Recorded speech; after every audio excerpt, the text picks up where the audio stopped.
Привет, my friends, and welcome back to Samantha. So, day 3 was translated, yay! But the translator, not the translator probably, but the creator wrote that currently there is the danger that Everlasting Summer will be taken down from Steam because of some kind of conflict between the creators or something like that. And therefore they are hurrying up with the translation and stuff like this. If you know more about that, please leave some info down in the comments. I couldn't, of course, as always, everything that has to do with Everlasting Summer, there's not much information in English. So if you have knowledge there that I don't have, please share it with me, because that would actually be kinda sad, really. But, you know, what can you do? So, let's go into day 3. What did we do last in day 2? Oh yeah, we heard the howling or something behind Samantha's house. Right.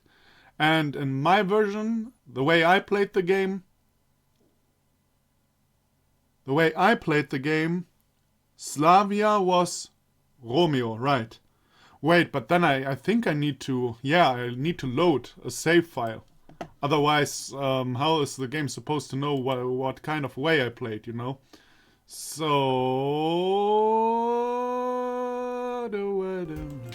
Okay, finally. Only took me like 5 minutes to figure out which save file I saved on. This must be day 3 now. He woke up after the text where he said like, they played theater in peace and stuff like that, so this must be day 3 now. And there was a knock on the door that you didn't hear.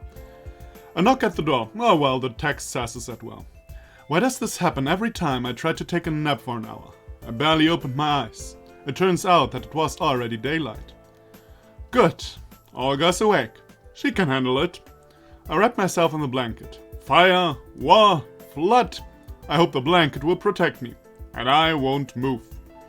I can hear Olga talking to someone. She's dressing up and leaving. I am not disturbed. I am happy. I fell asleep. In my dream, I was in some kind of action movie. The scene was set in the jungle. Oh yeah, that looks like jungle. Don't you know the famous Russian jungle? I had my faithful comrades with me.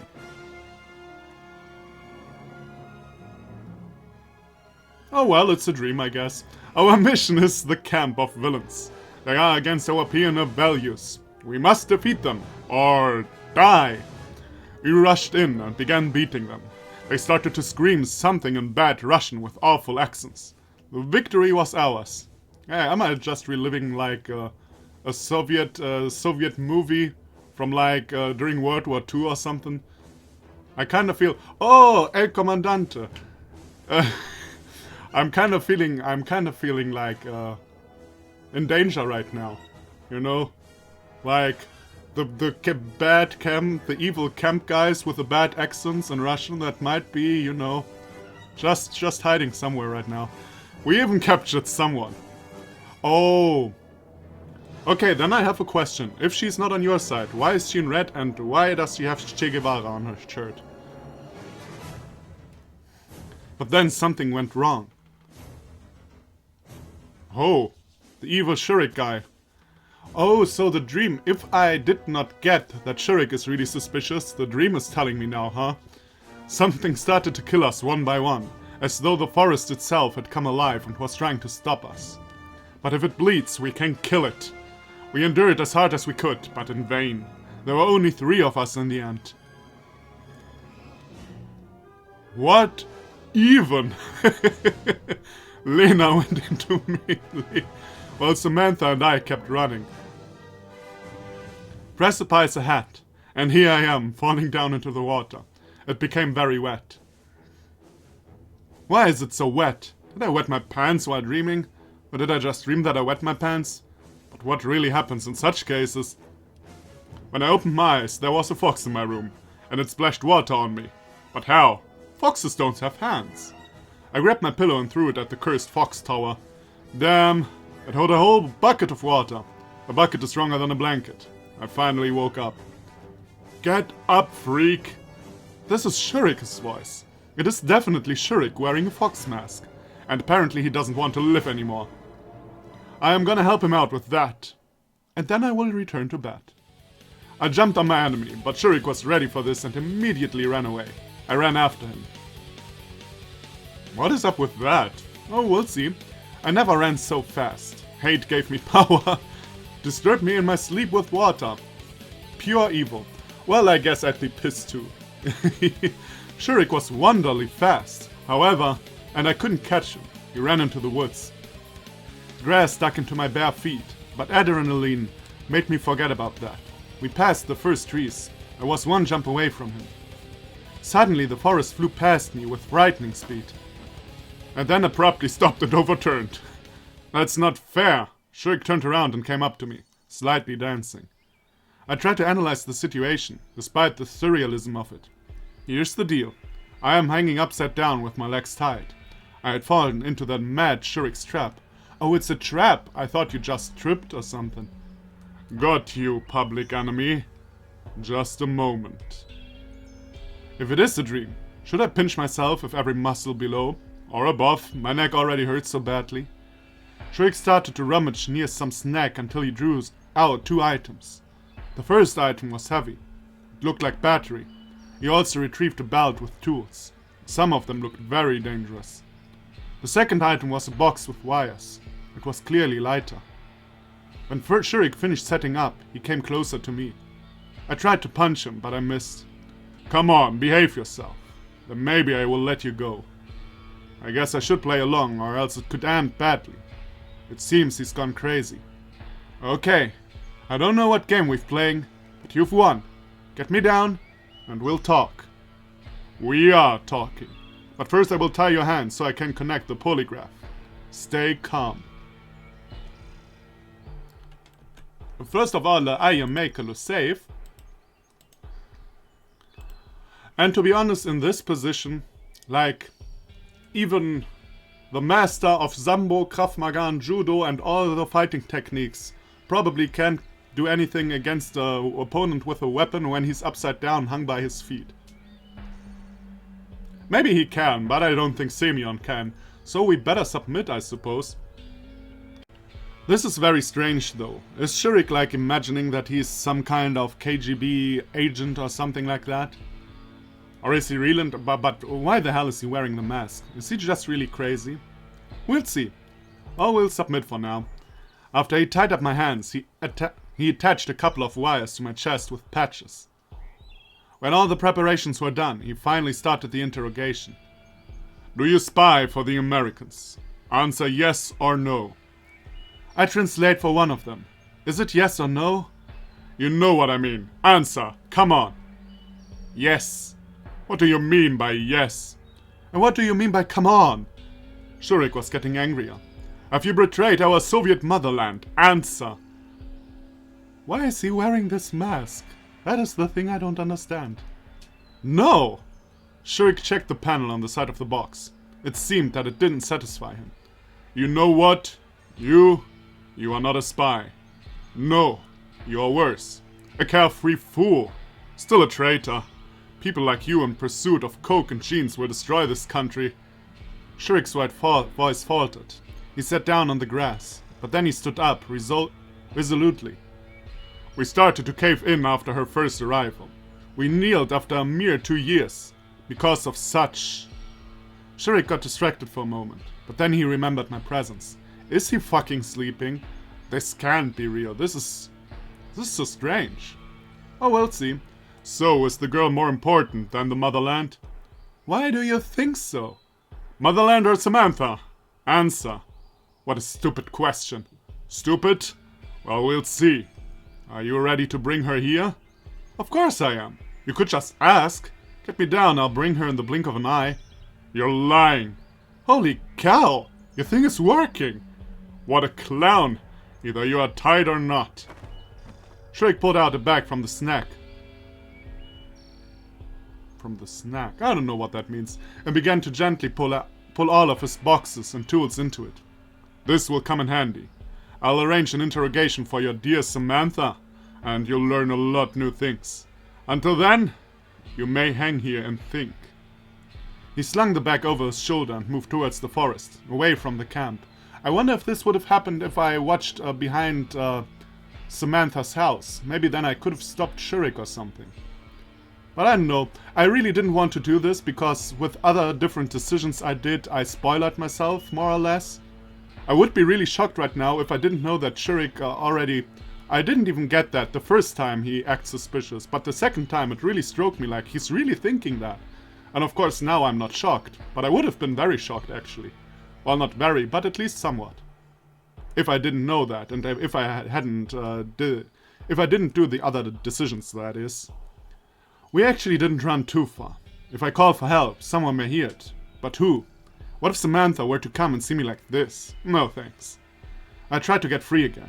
My hands weren't tied so well, and perhaps I could get free. But then what? Call for help, rely on yourself. To be honest, in this situation, isn't calling for help like, I mean, but then probably Shurik will give him a good punch on the head or something, and then all is over if we call for help and nobody's around. And if we rely on ourselves, he'll probably get Samantha some way or the other. Let's call for help. I began screaming violently, calling for help while alternating between two languages. He's also calling for Samantha? That was not planned. What is she again? 13? 13! What the hell is she supposed to do against the 17-year-old Shurik? Like, for real? She going, maybe she can kick him in the nuts, but except for that. Oh well. While taking a moment to breathe, I heard screaming come from the cabins. Oh god, did Shurik already get to her? The thought of this gave me enough strength for a decisive jerk, breaking the noose around my legs as I fell to the ground. I got up and ran to the cabins. This time I covered this distance a lot slower. I noticed Samantha outside the cabins and was surprised to notice Elisa there too, looking abashed. What happened? Just another surprise on my door. Gosh, I hate frogs. But what happened to you? Guess I look quite deplorable. Torn t-shirt covered in dirt, body covered in cuts and scratches, and half of the forest plants caught in my hair. I started making inquiries by myself to avoid unnecessary questions. What happened, Elisa? Why did she mention a frog? It seems like somebody put a frog trap on her door. Elisa's lack of laughter toward my appearance aroused suspicion. Somebody? What are you doing here at such an early hour? Taking a walk? What if I was walking? Is that prohibited or something? Sam? Sam. That's Simeon, my bad. Where was this girl when you opened the door? Well, she was passing by. Forget it, it's nothing. And you need to see the doctor. Alisa, are you sure that you don't want to tell us something? Look, she's crying because of you. Well, at least her sprite is not. I told you it wasn't me. First of all, save the game. Both these options are not really what I would do in this situation, but I'd rather say no it was you than camp leader would puzzle out. What even? Who does that? On the other hand, we were just violently assaulted and stuff. I wouldn't even care right now, to be honest. I would go look for Shurik and kill him. That is what I would do right now. But this time with a weapon. Maybe I should go to Olga though, that might be more intelligent. Otherwise I'm the one who goes to prison, not Shurik. Oh well. We'll see when I ever get in this situation and I get out of it alive. And I get out of prison, I'll tell you what I did. You see what I did there? I've had a shitty morning, almost died, and now she's causing mischief. And who did she hurt? Samantha, the kindest girl. I boiled. Certainly, all true. Uljana didn't like Samantha from the beginning, but she didn't hide this. She isn't crafty. But why does she hate Samantha? Somebody made her feel this way. And you're always trying to stand out. Naturally, Samantha would irritate you, since everyone is paying attention to her. But you smiled at her while stabbing her in the back with some lie you told Uljana. Samantha brought me a warm bathrobe. Uld still was just in shorts and a t-shirt, and went back into her cabin, leaving us alone. Elisa stood with her face in her hands. Oh God, you're so... Stop it! Alice's angry gaze would make even Medusa jealous. Well, at least she isn't fighting. You're right. I was envious and everything. Let me talk to her. Will you say sorry? Yep. What is with the dark turn of everything? I would let her enter, but with me being present. Will he be present? I don't know the fact. I would let her go in together with me, but not alone. I don't know, does she go in alone? Well, let her enter for now. I moved away from the door. Alisa knocked, entered the house, then came back out a minute later. At least there was no fighting. Alisa left me without a word, and I decided to talk with Samantha. What happened? Are you two okay? She just gave me a hug. I'm a little confused. She had to apologize. I have the feeling that was too easy. That was too easy. I start getting the feeling Slavia's really the bad guy kinda in this story. Like, Alisa being the bad guy is so super obvious. And all the talk about Slavia acting strange even though she doesn't. If this was real life, I wouldn't think this. I wouldn't think anything bad of Slavia right now, but it seems like game logic wise it would make kinda sense. I guess, but that's, again, just me speculating. But why? I don't think she did anything to me. She's a kind girl. Does she really think so? If she's right, I was so unfair to Alisa that I don't even want to think about it. Well, we could have done... We let Olga figure out would be worse, because Olga, you know, would obviously say Alisa, and then I let her in. That's the best I could do with these options. As mentioned, I would have done it differently. I decided that the square was the best place to start looking for Olga. There would soon be a lineup after all, but the only person I could find was Slavia, a broom in her hands. Good morning. Best morning ever. Sorry, but this morning is really terrible. You mean Shurik's missing? Well, we'll find him.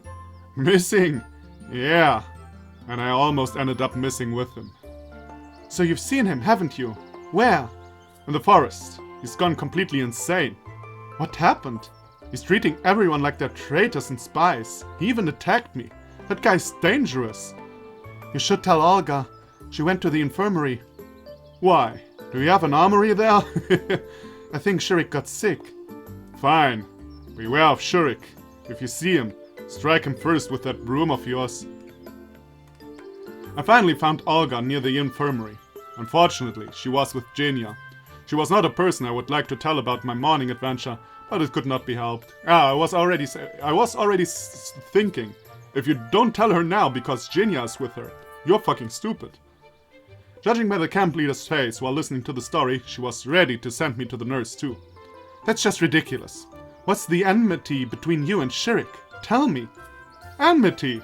The only enmity he's at is with his own mind. The only enmity he's at is with his own mind. And what do you think, Genia?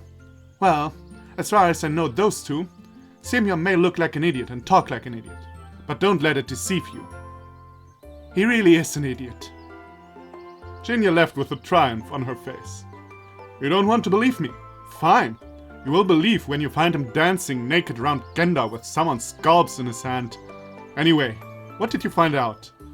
I was awakened by Chesikov. Who was that again?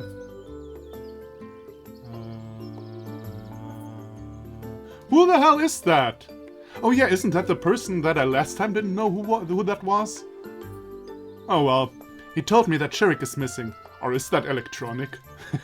I really don't know. And there was blood on his pillow. That's all. Now we are searching. It is strange that he came directly to you just because a pioneer went missing right from his bed. There were plenty of such pioneers this morning, including me. Blood? On the pillow? Oh well. Well, yes, but those two are always together. Every day they wake up early and go contriving. And now, blood? What about the blood? The nurse said that Shurik was completely healthy, and it could be a nosebleed. He's in the forest right now. What are we gonna do? At the lineup, we'll organize a rescue team. Then we'll have breakfast. Then we'll go to the old camp. Chesikov said that it is the best place to look. It's just through the forest. Then we'll go to the old camp. Chesikov said that it's the best place to look. so Shizikov must be electronic, right? Out of the context, I guess. At the lineup, it turned out that very few people willing to go to the... that there were very few people willing to go to the infamous old camp. By the way, the game, the mod creator said that the English translation this time is much better than the first 2 days. And I totally agree, it really is. Like, right now I'm making way more mistakes talking English and reading bullshit out, but actually it says right things, you know? So, back to the usual stuff, I'm the idiot. Our team consisted of the camp leader, Electronic, Slavia, and me. After the lineup, we had our promised breakfast. In the canteen, Olga quickly grabbed some snacks and left again, probably due to organizational issues. I took a moment and invited Lone Electronic to our table. I had to talk to him privately. Samantha didn't count. His left hand's ring finger was substantially bandaged. Robot bite? It's nothing, just a little cut. I can't stand the sight of blood. You think I could still be a vet? Probably not, I guess. Listen. Have you seen Shurik holding some kind of a box, a polygraph or something like that? Electronic hesitated to answer. I've seen it and helped to construct it. How interesting. And why did you need it? Honestly, I don't know. Shurik was obsessed with this idea, and I couldn't reason with him. He's been acting a little weird lately. I helped him so we could sooner return to our robot's work. So he really is crazy. Maybe he's some kind of parallel world, Shurik? Or he's really just possessed or something. Or he's just crazy, that might be an explanation too. I see. And did you succeed? Was that polygraph operational? Well, perhaps. We actually didn't have time to check it. But he checked it on me and without my permission. Was that your goal? I didn't know what it was for. I'm sorry it turned out like that. We should find him as soon as possible. Do you think he's in the old camp? Under the old camp. He visits that place from time to time, so we should check. Actually, there's simply no other place. But Shurik may expect it. If he hasn't completely lost his marbles yet. Samantha's spoon dinged in her glass. Are you not entertained, my lady? No. I'm just fighting with this sugar cube. I gotta say, Simeon really takes this all strangely light. You know, strangely lightly. I don't know. English. Motherfucker, do you speak it? That is really not normal. Like, this is worth kicking someone in the balls multiple times. What Shurik did there. Oh well. I guess we'll come back to that later. After breakfast, we had our last briefing. Electronics suggested taking flashlights. We also took compasses, rations, water flasks, even blankets. Everything that could come in handy. Except maybe a tranquilizer gun. That sounds more reasonable. I had to decide either I would go with them or not. Of course we go. Are you stupid? Oh. The thing is, though, if we leave and Samantha is not with us, that's what Shurik may want. And Samantha gets caught while we're absent. The thing is, I would probably go with them, but I would go tell somebody, like, I don't know, who's still there that you can... Like, I don't know, Alisa and Uljana and Lena, I don't know. Whoever you can trust at this point, probably nobody. But to stay with Samantha. I kinda have the feeling if I go with them, Samantha's kinda doomed. But on the other hand, I wanna see what happens in the old camp this time around, so we'll go. Olga underestimates this danger, so if anything happens, it would be my fault. And there is no other place to search anyway. Oh, whoops, my bad, wrong button. Wrong button. A real hike, yeah? Maybe we should take Samantha with us. It's not a pleasure trip. We may have to crawl under the ground. But someone must look after her. Okay, so this is happening. Good. Everything is good. Of the few attendants, I only knew Lena. Hi, are you going to be in the library today? I don't know. Jinya could replace me. We can't rehearse without you. Can you look after Samantha then, crazy psycho yandere bitch? I swear, if you are going to murder her, I'm going to murder you. You can read the play, for example. Well, okay. Just keep an eye on her, and if Shurik appears, let's keep him away. Better not to scare her. Man, she has a knife, she can defend herself. We came out of the gate, went a bit down on the road and turned onto a forest path. Electronic went ahead, showing the way, followed by Olga. Slavia kept at a distance, so I kept her company. What do you think happened to Shurik? No idea. You were the one who saw him, not me.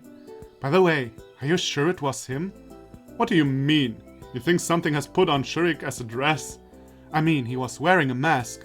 This. Yeah, I'm sure. Did I tell her about the mask?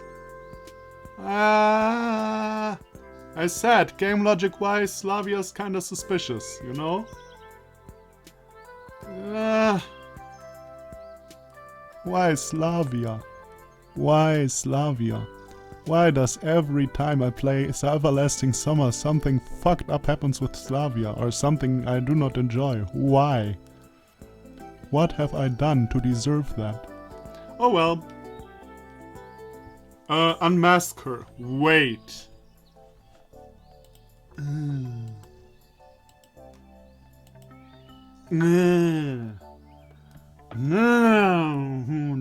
That is really a hard decision. How so many decisions? I mean, in day 1 and day 2, there were quite a lot, but now, like, I'm not half into day 3 and I decided thousands of things. Do we want to unmask her now? But maybe then she'll... you know what, fuck it, let's do it now. I haven't told you that he was wearing a mask. How do you know? Oljana told me. She saw him at your house in the morning. If it was him. And what was she doing there so early? I don't know, but it's Oljana. She doesn't miss anything. Oljana was there. Perhaps the frog trap was her job, and Elisa defended the friend. Oh, inconvenient. What are you thinking about? It seems that I unfairly hurt someone. Miku was with us, huh? I thought only Slavia, Olga, oh well. Shurik! Found! That's unexpected. Where was he found? Maybe that was a bad decision because Slavia now knows that we're suspicious. We'll see. This turned into a detective case. From a light-hearted play story into a detective story. Our procession paused to wait for Miku, who was rapidly approaching the path. Was Shurik found? Damn it. No, he wasn't. I brought your first aid kit. You forgot the main thing. It will be useful, I'm sure about it. I mean, it would be better not useful, of course. Take it, Semyon. Miku shouldered the heavy first aid kit on me, in addition to the main haversack. Thank you so much. Atagil, Miku, are you with us? Atagil? Atagil? It sounds like a Mongolian name, to be honest. When Miku joined us, we started to walk more loudly and cheerfully. Fortunately, a few hundred paces later, the forest ended. Okay, I think this is actually a good point to stop. By the way, nice picture of the haunted house during day. Doesn't look that spooky then, does it? But I think that's a good point to stop. So next time, we go, once again probably, into the mines and stuff like that. And I'm really curious where this is going. It really seems like a detective story now. And I'm pretty sure I'm not doing everything 100% right. Like at this point, it's kind of seems like Slavia is a bad guy. First of all, just because there was so much talk about Slavia being maybe jealous in something, like which totally hit me out of the blue. Like, where does that come from? That it kind of seems like it is important. But at the same time, I'm not supposed to take it serious because Slavia doesn't really behave like that. And therefore, I find it even more suspicious, you know what I mean? That is like some fourth wall shit. If I was Semyon, I would never suspect Slavia of anything. But me, as a player, seeing the whole thing out of a player's perspective, I suspect Slavia now, kinda. And it seems Alisa is okay, and Uljana, well, Uljana is Uljana. And Shurik went kinda crazy. I wonder what is up with that. Hmm. Hmm. We'll see. Maybe this is no detective story and I'm just starting seeing things. So thank you everybody for watching. Come back for the next part of Samantha. Maybe already the last. I mean, it's just day 3 that was translated. We'll see. Of course, the last for now. Until the rest next 7 days are translated. And I'll see you then. Bye bye.